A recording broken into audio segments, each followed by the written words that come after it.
Good day everyone, my name is Kehinde Idowu and I'll be presenting a project titled The Design and Development of GMC1 Analog Targeting the Regulation of FKBP52 and Hormonal Receptor in Prostate Cancer. Prostate cancer is an hormone-driven cancer that's a result of abnormal growth of the prostate gland of the male reproductive system. And one of the treatment options for treating this disease is the androgen deprivation therapy that requires the deprivation of the cell of androgen, because androgen has been proven to be to enhance the proliferation of prostate cancer cell. And in this, there are some proteins that are associated to the deprivation of the cell of androgen. And you can see from here, we can either deprive the cell of androgen by stopping the production of androgen testosterone, or the conversion or the dissociation of it, the FKBP protein and androgen receptor, or by looking for drugs that can bind and compete for the binding site of androgen receptor with an androgen hormones. So that's these drugs can antagonize and they can compete for the binding domain of this, preventing androgen from binding and consequently depriving the cell of androgen supplied to the cell, and by so doing you can stop the proliferation of cancer cell. So from this study, what we are trying to do is design analogues of GMC1 with better pharmacokinetic properties such as solubility that can also inhibit the associated with this protein, the androgen receptor, glucocorticoid receptor, and the FKBP52 protein. So our previous research has shown that GMC1 is a direct inhibitor and it can inhibit the progression of the disease, but due to the poor solubility of the GMC in lipid and liquid and water, it affects the bioavailability. Therefore, this project is looking at developing new analogues of GMC1 with better pharmacokinetic properties and with good anti-proliferating activities against prostate cancer cell. So in this study, what we just did now is we have the structure of GMC1. We fed into a database of more than 20 million compounds, and we generated 7,000 analog of GMC1.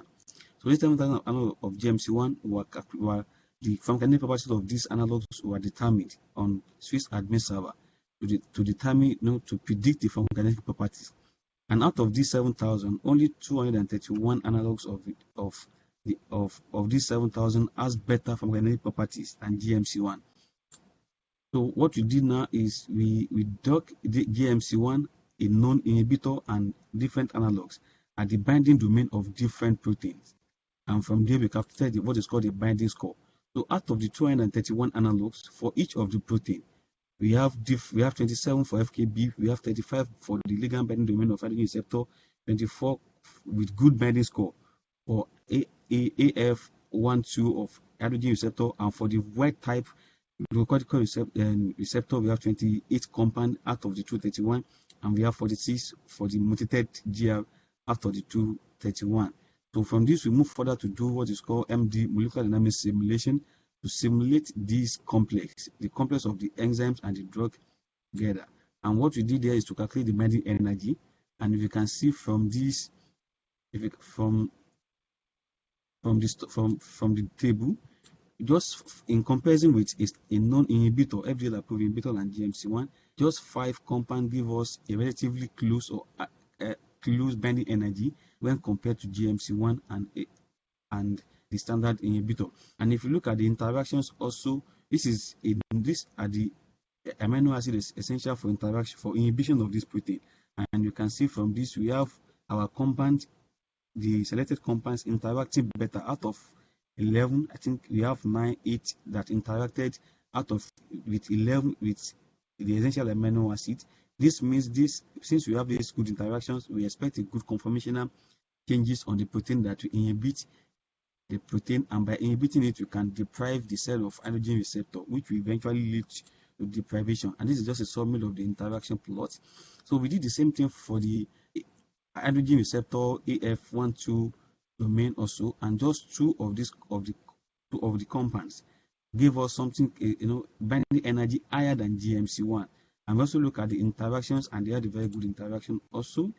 So we also go further for the FKBP protein, and we can see from, I think, 20 out of 24 compounds with good docking score, only 4 compounds gave us good binding energy higher or than the GMC1 and then the standard drug FK506, FDA approved inhibitor of this protein. And if you look at the interaction also, these are the 14 essential amino acids required for inhibition of this protein, and we can see that our compounds interacted well, except for L192 that interacted with just 5 out of those essential amino acids needed for interaction. So also for the GAF, the glucocorticoid receptor, we have a quite number like 8 compounds with good binding affinity, and we also look at the interactions. We have a lot of compounds that interacted with essential amino acid needed to inhibit this protein. And this is the interaction plot summary. So in the future, what we are currently doing now in the second phase of this study is this cell toxicity, and to also establish the in vitro activity of these compounds against prostate cancer cells. And we also plan to go further to look at the mechanism of action of these drugs, and also to look at the effect, their modulatory effect on the gene expression of this protein. And in the future, we plan to do formulation for the compounds with good activity against the proteins and against prostate cancer cell. My appreciation goes to my boss, my mentors, Dr. Olaleye, Dr. Z, Dr. Mark, and to Dr. Oscar. Thank you very much for listening.